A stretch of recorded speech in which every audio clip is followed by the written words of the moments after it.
한 주간의 광명시 이슈를 전하는 이슈 클릭. 오늘도 광명을 넘어 경기도의 인싸 두 분이시죠. 광명메일 류원배 회장님과 일간경인 배종석 국장님 두 분 모셨습니다. 네, 반갑습니다. 저희가 오늘은 한 2년이 채 안 남았는데 네. 2026년 6월 3일이죠. 그죠? 네, 네. 지방선거를 앞두고 과연 이제 시장 후보가 누가 네, 거론되며 그렇다면 그 후보들 중에서 누가 시장 후보가 될 것이냐 네, 네. 좀 러프하게 그렇게 한번 진행을 한번 해보도록 하겠습니다.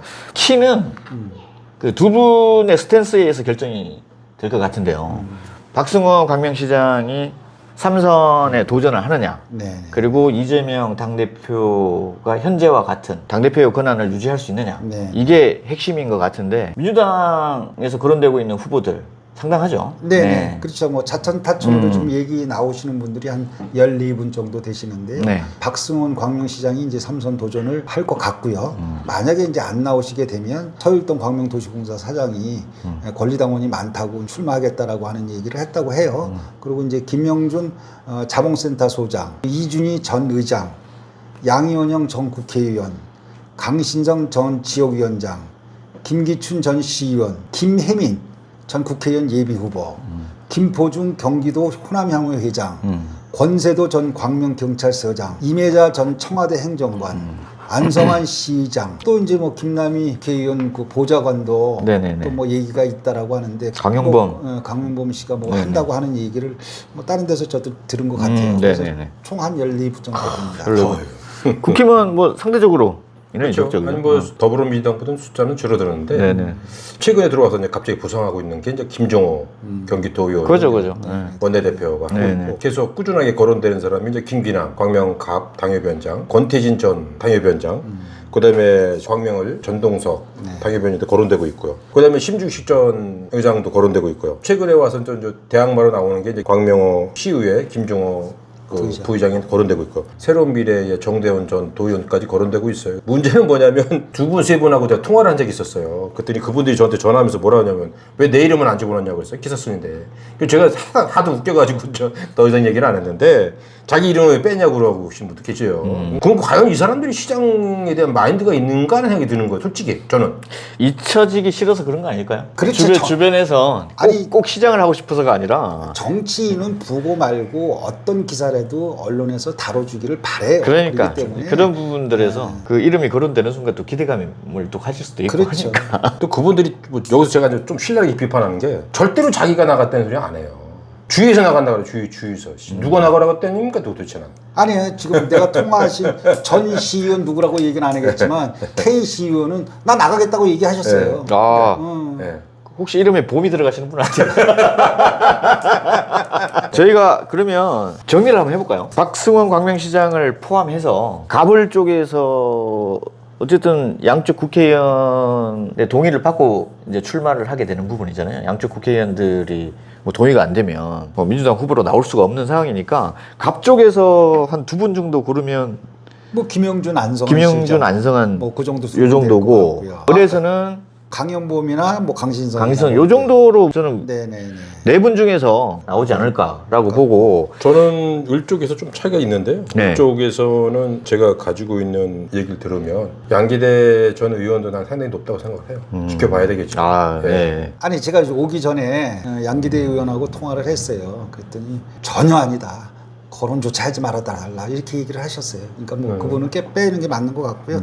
아니 근데 좀 죄송하지만 저는 거론을 해야 된다는 게 아니 근데 그러면 또 나와요. 아니 일단 이거는 뭐 우리 국장님 생각이 제 생각이니까. 국장님 생각은 이제 양기대 의원도 출마 가능성도 있고 갑을 쪽에서 선택받을 가능성도 있다라고 보는 거고 회장님은 양기대 의원하고 통화를 했더니 본인은 절대 그럴 의사가 없다라고 하는 부분인데 지켜봐야지 알겠죠. 그렇죠. 이거 뭐 그렇죠. 나올 것 같다라고 하는 분도 끝까지 안 나온다고 얘기하는 분도 있고 전혀 나올 생각이 없는 분도 나간다고 툭툭 던지기도 하고 하는 부분이라서 민주당 같은 경우는 양기대 의원까지 포함시키면은 한 5분 정도에서 경선을 하든 갑을 여기서 합의를 하든 그렇게 될 것 같고 국힘은 김정호 도의원하고 김정호 부의장하고 둘 중에 이제 앞으로 제가 봤을 때는 그분들이 시장에 나오고 그분들이 국회의원이 나오고 일단 계속 이제 다음 행보에 될 것 같고 기존에 이제 나왔던 우리 두 분들은 이제 좀 잊혀지는 정치인이 되지 않을까 라는 생각이 드는데 좀 우리 뭐 권태진 의원도 이분도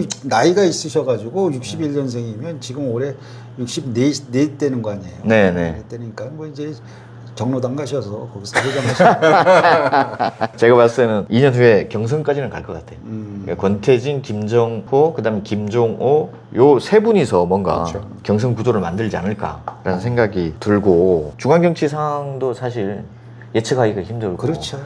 박 시장도 본인이 삼선에 대한 스탠스를 어떻게 잡느냐에 따라서 또 이제 예측이 달라지기 때문에 뭐 이거를 그러니까 지금 현재 더불어민주당의 광명 지역의 지지도가 높다 보니까 더불어민주당이 많은 거고 만약의 경우 이제 2026년 근처에 가서 그 지방선거 근처에 가서 또 국민의힘이 지지율이 높게 되면 그렇죠. 또 많은 사람들이 나오려고 하겠죠. 그렇죠.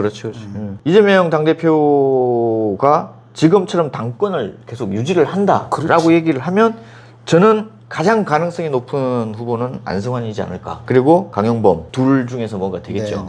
아니면 또 양기대 의원이 전략적으로 뭔가 들어올 수도 있는 부분이고 그렇죠. 그 2년 후가 어쨌든 공천을 못 받을 거 아닙니까? 이재명 당대표 계속 살아있는 한 그렇죠. 양기대 의원은 끝났다고 보니까 중간에 뭔가 돌파구를 찾을 것 같고 이재명 당대표가 당권에서 내려와서 부심점이 없어지고 그 다음에 당내 이제 뭔가 그 불화가 일어나서 분당까지는 가지 않더라도 정계 개편. 예, 또 제3당과 또 뭐 새로운 네네. 당이 입으로 뭐 바뀐다든지 그렇게 네네. 돼버리면 국힘 시장이 나올 수도 있는 그렇죠. 예. 부분이고 그걸 뭐 예상할 수 없는 부분이죠. 이제 그런 부분들은 이제 향후에 이제 어떻게 되냐에 따라 달라질 텐데 그럼에도 불구하고 저는 민주당 후보 중에서 시장이 되지 않을까 조심스럽게 저는 그렇게 예측이 됩니다. 왜냐하면 국민의힘이 당선이 된다는 가정은 이 가정을 너무 많이 삼아야 돼요. 이렇게 되고 이렇게 되고 이렇게 돼야지 국힘이 될 가능성이 높다지 천지개벽이랄 정도의 가능성을 계속 언급을 해야 되니 아니 저는 이제 조금 권 대표님 생각하고 좀 차이가 있는 게 국민의힘에서 거론되는 김종호 도의원하고 이제 김종호 시의원 같은 경우는 전에 있던 정치인하고는 좀 많이 다르다고 생각해요. 이 두 분을 저는 잘 알거든요. 국민의힘 의원들은 거의 활동을 안 했단 말이에요. 근데 김종호 도의원 같은 경우는 정말 왕성하게 활동을 하고 있어요. 그러니까 정치를 알아요, 이 사람은. 그다음에 김종호 부의장 같은 경우는 상당히 이제 신사적이면서 주변의 어떤 관계가 원만하게 이끌어갈 수 있는 그런 인격도 있고 그래서 제가 봤을 때는 이 둘 중에 한 사람이 된다면 한번 해볼 만한 게임이 된다고 저는 생각합니다. 저는 개인적으로 그 이 두 분의 역량이나 능력이 부족하다라는 전제로 말씀을 드리는 게 아니라 네. 판 자체가 쉽지 않다라는 그렇죠. 걸 말씀을 그렇죠. 드리는 거고 저는 김종호 도의원의 가장 큰 장점은 이분이 양기대 의원하고 다르게 상당히 진심을 다해서 관계를 맺는 것 같아요. 네. 기자들하고 관계를 맺거나 주변의 정치인이든 아니면 유권자들 관계를 맺을 때 상대방이 돌아가면서 아 이분 그래도 진심이네라는 걸 느낄 정도로 뭐 그렇게 관계를 많이 맺고 있고 그런 부분들이 뒷받침이 돼서 원내대표가 되지 않았나. 그럼요. 예. 김종호 부의장은 사실 뭐 저는 개인적으로 잘 모르기 때문에 그러니까 제가 이제 짧게 얘기를 해봤을 때는 상당히 뭐 통찰력은 좀 있는 것 같고 그럼요. 예, 그런 부분들에서 또 연륜에서 느껴지는 그런 부분들, 이 정치력은 상당히 준비가 되어 있는 분이다. 그래서 한 말씀만 더 드리면 저는 국힘에서 시장이 됐으면 좋겠어요. 이번 시장 선거는 지금 현재 민주당이 몇 번씩 계속 이제 정권을 잡으니까 정권에서 기생하고 있는 분들이잖아요. 그렇죠. 이분들이 정권이 한번 바뀌어서 좀 다 물론 이제 또 생존력이 엄청난 사람은 또 그렇죠. 국힘으로 바뀌어서 생존을 그렇죠. 하겠지만 그럼에도 불구하고 지금 지역에서 너무 오랫동안 민주당 시장이 계속 연임을 하고 있기 때문에 이런 부분들이 피해가 너무 많다. 광명 시민을 위해서도 그렇고 맞아요. 정치인들이 고민을 하는 부분도 있지 않겠습니까? 아 이게 그렇게 되면 권력이 바뀔 수 있겠구나라고 하는 거를 그렇죠. 한 번은 보여줘야 되지 않나. 국민의힘이 2006년도에 그 이효선 시장하고 김경표 김경표하고 네. 이제 해가지고 55대 25로 국민의힘 바람이 불었었지. 네, 네. 그러니까 지금 20년 만에 한번 불 수도 있어요. 어게인 그렇죠. 2006이라고. 그 어게인 2006이요. 네. 좋네요. 한번 썼었어요 지난번에. 어게인 2006을 썼었어요. 민주당 공천자한테 진짜 고개 숙이고 내가 시의장의 본분도 지키지 않으면서 공천자한테만 최선을 다하면 시장이 된다. 이런 구도가 깨져야 된다고 봐요.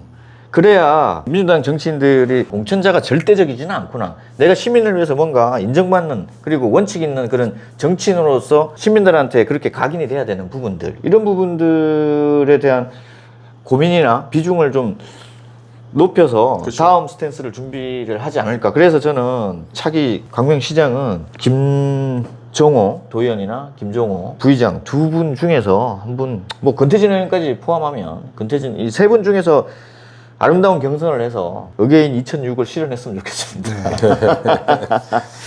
광명 시민으로서. 네. 네. 그러니까 지난번에 제가 의장 선거 관련해서 처음으로 한번 마쳤는데 근데 유튜브에서 제가 바라는 거를 얘기하고 싶지는 않아요. 반대로 얘기하고 싶어요. 더불어민주당이 압승하지 않겠어요? 틀린다는 전제. 아, 예, 예. 그거 이럴 때 꼭 맞던데. 우리 국장님은 저는 얘기하다 보면 어떤 분이 그러세요. 배정숙 국장이 얘기하다 보면 상당히 보수라고. 전 보수가 아니거든요. 객관적으로 말씀드리면 아까 권 대표의 생각에 100% 동조하면서도 제 생각을 말씀드리면 이 정치를 한 번씩 바꿔줘야 돼요. 그렇죠. 30년 넘게 언론 생활을 하면서 여기뿐만 아니라 다른 지역도 있어봤거든요. 이 바뀌어주는 데는 상당히 건전하게 성장이 돼요. 아, 그렇죠. 근데 여기는 너무 오랫동안 있어 보니까 이거는 광명 시민들한테도 좋지 않은 현상이에요. 맞습니다. 민주당 그걸 떠나서 이제 한 번은 좀 바뀌어져서 더불어민주당도 긴장을 하고 어중이 떠중이들도 쳐낼 건 쳐내고 새롭게 또 신진생이 들어와서 좀 건전하게 발전이 되고 이래야 되는데 구렁텅이에 빠져 있는 그런 모습이 있지 않습니까? 쉽게 말하면 좀 찝찝한 느낌. 아, 민주당이 이번에 됐어? 좋은데 이런 생각이 들어야 되는데 됐는데도 찝찝한 거예요. 그거는 제가 봤을 때는 이 광명 지역 정치 발전에서는 아주 안 좋다고 생각을 합니다. 예, 뭐 저는 정대원 의원. 우리 정대원 의원을 너무 그렇죠. 저희가 무시했네요. 아니, 새로운 미래 우리 정대원 의원도 재기를 할 수도 있을 수도 있는 거고요. 그렇죠. 이제 제1당이 될 수도 있어요. 그렇죠. 이재명 대표가 어떻게 되느냐에 따라서 새로운 미래나 아니면 신당이 생기게 되면 또 가능성도 있고. 그렇죠. 그렇게 해서 4년 후에 공천 받을 수도 있는. 그렇죠. 그죠. 그럼요. 그걸 뭐 누가 또 그렇죠. 예상할 수 없는 얘기가 부분이고. 근데 2년 후는 저희가 이제 앞에서 말씀드렸지만 일단 이게 참 의미 없는 분수이긴 하나. 또 구성원들이 많이 또 바뀌기도 하고. 그렇죠. 예, 그렇게 되면은 뭔가 민주당의 텃밭이라고 하는 부분들도 좀 바뀌지 않을까. 그래서 능력 있고 그렇게 시민들을 바라보고 정치하는 분들이 또 평가를 받지 않을까라는 그렇죠. 생각이 듭니다. 그래서 2년 후가 기대되는 이유가 그런 거죠. 그렇죠. 저희가 이제 2년 후가 더 국회의원 선거보다 더 기대되는 부분이 이런 부분인데, 앞에서 언급했던 민주당 5분하고 국힘 3분, 그들 중에서 시장이 되지 않을까. 그리고 저 새로운 미래 정대훈 의원까지 네네. 포함을 하면 뭐 5대4, 5대3, 5대4 요 정도 구도가 되겠네요. 내년 초에 다시 한번 해볼까요? 변화가 좀 생길 것 네, 같아요. 변화가 생길 것 같아서 찬바람이 불어도 어느 정도 예상이 되긴 하는데 네. 겨울이나 가을쯤에 얘기를 다시 한번 해보면 디테일한 얘기를 할 수 있지 않을까. 그렇지. 이제 지금서부터 내년까지 이 방송 보시는 분들 중에서 또 열심히 하시는 분들 계시니까 또 누군가가 나올 그분들, 수도 있겠죠. 그렇죠. 네. 그분들 또 얘기를 해드려야 되니까 네. 내년 초 정도에 다시 한번 하시죠. 뭐. 네, 그래서 혹시 본인이 강력한 후보인데 저희가 너무 언저리에서 다뤘거나 아니면 좀 그 메인 후보에서 좀 다루지 않았다. 그렇게 생각이 되시는 분들은 꼭 연락을 주시면 저희가 1월 달에는 그 부분을 참고를 해서 메인 후보에 포함을 시켜서 저희가 언급을 하겠습니다. 다음 주에도 좀 더 시민들한테 도움이 되는 얘기로 찾아뵙도록 하겠습니다. 두 분 고생 많으셨습니다. 오늘도 시청해 주셔서 감사합니다.